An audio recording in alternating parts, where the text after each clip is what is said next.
कक्षा 8वीं की फाइनली आपके यहाँ पे समाज विज्ञान का अर्धवार्षिक परीक्षा 7/2024 25 पेपर लेके आ चुके हैं। आप लोग बहुत सारे यहाँ पर कमेंट आए थे कि समाज विज्ञान पेपर लाओ, तो फाइनली आपके पेपर आ चुका।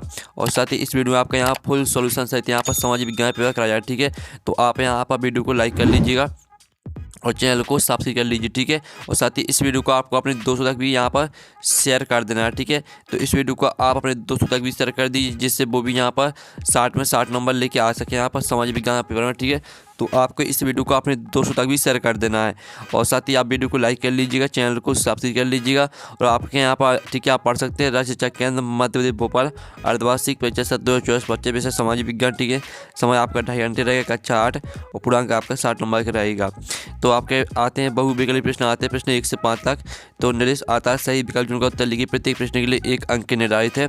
तो आपका पहला आता है झूम खेती में बीज बोने के तरीके को क्या कहा जाता है। तो इसका आपका ए ऑप्शन आता है, ठीक है, गड़ाना, और बी आता आपका छितराना या बिखेरना, और आपका सी आता है सीड ड्रिल, और डी आता बुवाई करना। तो जो आपका था झूम खेती में बीज बोने के तरीके को क्या कहा जाता है, तो आपका पहले का करेक्ट आंसर आपका बी हो जाएगा, छितराना या बिखेरना। ठीक है, छितराना या बिखेरना आपका यहाँ पर राइट आंसर रहेगा। फिर आपके यहाँ पर दूसरा आता है उद्यान कृषि का अर्थ है। तो इसका आपका यह आता है गेहूँ, और बी आता आपका आदिम कृषि, और सी आता फल और सब्जियों को उगाना, और डी आता सोयाबीन उगाना। तो जो आपके यहाँ पर यह उद्यान कृषि का अर्थ है, तो यहाँ पर उद्यान कृषि का जो आपका अर्थ है वो है आपका फलों और सब्जियों को उगाना। ठीक है, फलों और सब्जियों को उगाना आपका यहाँ पर राइट आंसर रहेगा। फिर आपका यहाँ पर आता है चावल का प्रमुख उत्पादक देश कौन सा है। तो आपका यह था भारत, और बी आता आपका यहाँ पर चीन, और सी आता आपका कोलंबिया, और डी आता अमेरिका। ठीक है, तो यहाँ पर जो दिया चावल का प्रमुख उत्पादक देश कौन सा है, तो आपका यहाँ पर तीसरे का करेक्ट आंसर आपका चीन हो जाएगा। ठीक है, चीन आपका यहाँ पर करेक्ट आंसर रहेगा। फिर आपका चौथा देख लेते हैं। चौथा देख लीजिए, हमारे देश की किन नदियों के उपजाऊ मैदान घने बसे हुए हैं। तो इसका आपका यह था ब्यास और सतलज, और आपका बी था गंगा और ब्रह्मपुत्र, और सी था आपका नर्मदा और ताप्ती, और डी था गंगा और यमुना। ठीक है, तो हमारे देश की किन नदियों के उपजाऊ मैदान घने बसे हुए हैं, तो आपके यहाँ पर चौथे का करेक्ट आंसर बी हो जाएगा, गंगा और ब्रह्मपुत्र। ठीक है, गंगा और ब्रह्मपुत्र आपका यहाँ पर राइट आंसर रहेगा।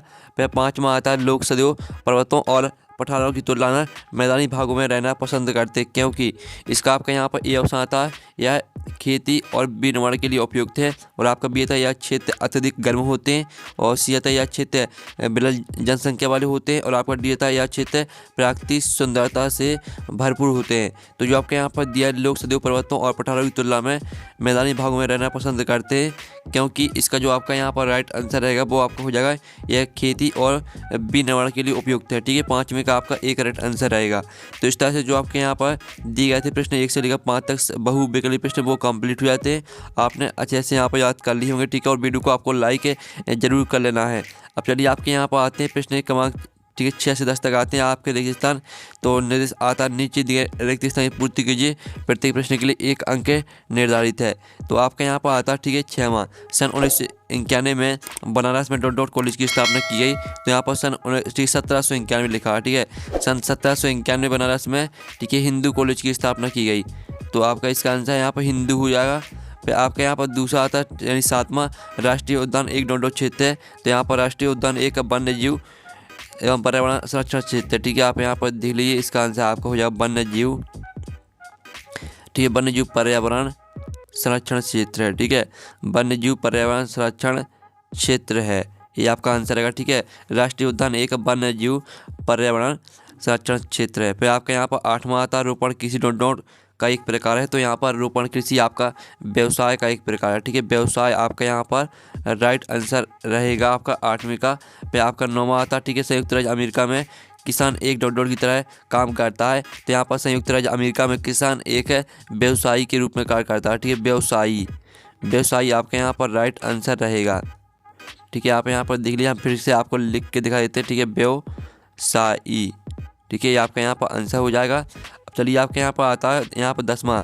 तो 10वां धातुओं को उसके अयस्क द्वारा गलनांक बिंदु से अधिक तापाकर निष्कर्षित किया जाता है, इस प्रक्रिया को डोडो कहते हैं। तो यहाँ पर धातुओं को उसकी गलनांक, ठीक है, अयस्क द्वारा गलनांक बिंदु से अधिक तपाकर निष्कर्षित किया जाता है, इस प्रक्रिया को, ठीक है, प्रगलन कहते हैं। प्रगलन आपके यहाँ पर राइट आंसर रहेगा। ठीक है, प्रगलन ये आपका यहाँ पर आंसर हो जाएगा, ठीक है, 10वें रिक्त स्थान का। तो इस तरह से जो आपके रिक्त स्थान है वो कंप्लीट हो जाते हैं। 6वें का आंसर रहेगा आपका हिंदू, 7वें का आंसर आपका वन्यजीव एवं पर्यावरण संरक्षण, और आपके यहाँ पर 8वें का आंसर व्यवसाय, और 9वें का आंसर आपका व्यवसायी, और 10वें का आंसर आपका यहाँ प्रकलन। ठीक है, हमने आपको फिर से बता दिया है जिससे आपको अच्छे से याद हो जाएगा। अब चलिए आपके यहाँ पर आते हैं, अति उत्तर प्रश्न आते हैं 11 से 16 तक। तो आपका निर्देश आता है नीचे दिए प्रश्न का उत्तर। ठीक है, एक शब्दवाक्य में लिखिए, प्रत्येक प्रश्न के लिए 2 अंक निर्धारित है। तो आपका 11वां था महुआ क्या है बताएं। ठीक है, फिर आपका 12वां था शांति निकेतन संस्था किसने वह कब शुरू की थी।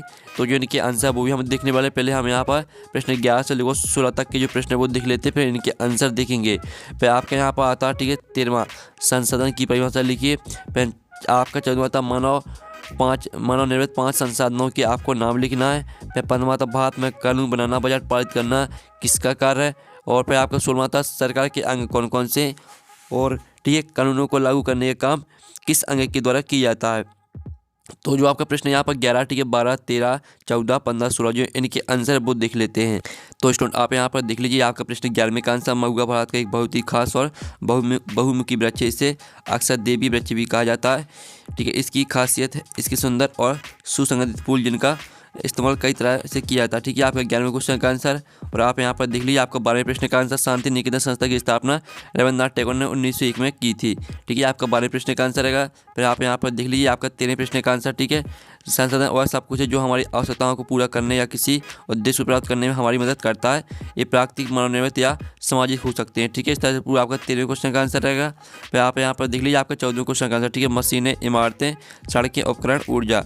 आपको यहाँ पर जो 14वां प्रश्न दिया गया है इसमें आपको क्या करना था, आपको मानव निर्मित 5 संसाधनों के नाम लिखने थे। ठीक है, तो ये आपके 5 मानव निर्मित संसाधन हो जाते हैं।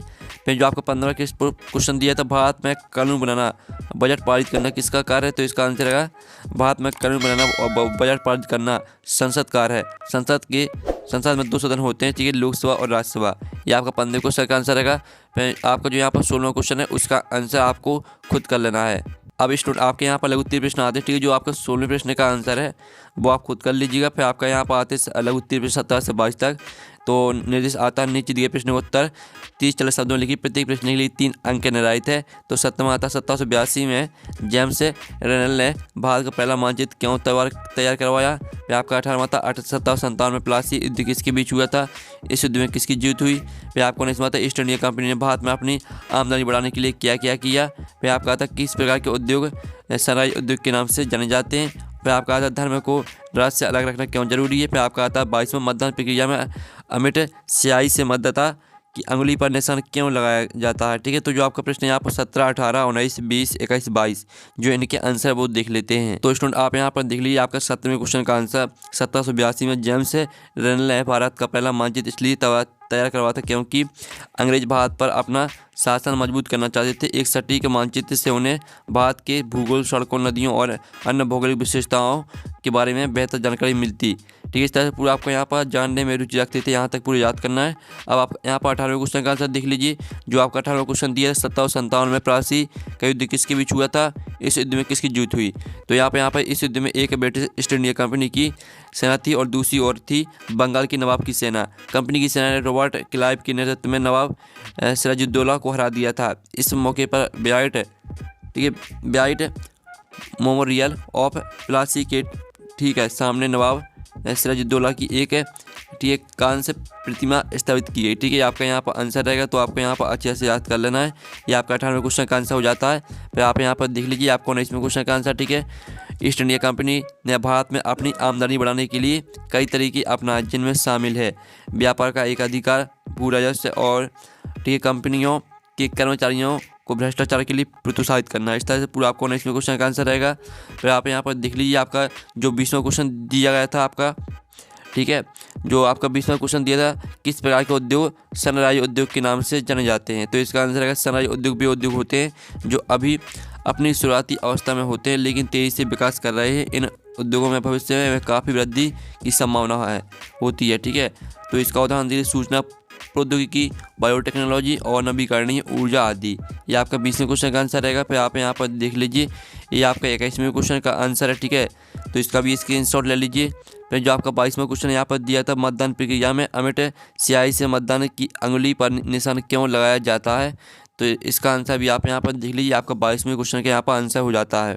अब स्टूडेंट आपके दिए उत्तर प्रश्न आते हैं 23-26 तक। ठीक है, 23 में आपका आता है 1857 के विद्रोह के फलस्वरूप अंग्रेजों ने नीतियों में क्या क्या बदलाव किए। और 24वां आता है विश्व में कौन कौन से प्रदेश जल की कमी की समस्या का सामना कर रहे हैं। फिर आपका आता है 25वां हमें कितने मौलिक अधिकार प्राप्त है, किसी का वर्णन आपको करना है। और 26वां आता है फौजदारी एवं दीवानी कानून में उदाहरण सहित अंतर स्पष्ट कीजिए। तो जो आपका 23वां प्रश्न, 24वां, 25, 26वां, इनके जो आंसर है वो देख लेते हैं। तो स्टूडेंट आप यहाँ पर देख लीजिए, आपका यहाँ पर 23वें क्वेश्चन का आंसर। ठीक है, 1857 के विद्रोह के बाद अंग्रेजों ने अपनी नीतियों में कई महत्वपूर्ण बदलाव किए ताकि भारत पर अपना नियंत्रण मजबूत किया जा सके।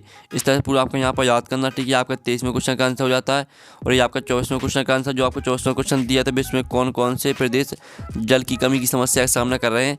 तो विश्व के कई प्रदेश जल की कमी की समस्या का सामना कर रहे हैं। इनमें मध्य पूर्व, उत्तरी अफ्रीका, दक्षिण एशिया और कुछ एशिया अफ्रीका की शामिल हैं। भारत भी इनमें से एक है।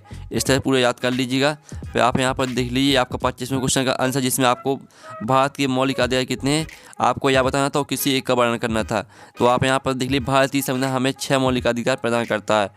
ये अधिकार हमें राज्य द्वारा दंडित किए बिना कुछ चीज़ें करने या न करने की अनुमति देते हैं। ठीक है, और इसका आप यहाँ पर समानता का अधिकार, आपका एक अधिकार का यहाँ पर वर्णन हो जाता है, समानता का अधिकार। तो पूरा याद करना है। फिर आप यहाँ पर देख लीजिए, आपका 26वें क्वेश्चन का आंसर, आपको फौजदारी कानून और दीवानी कानून में अंतर लिखना था।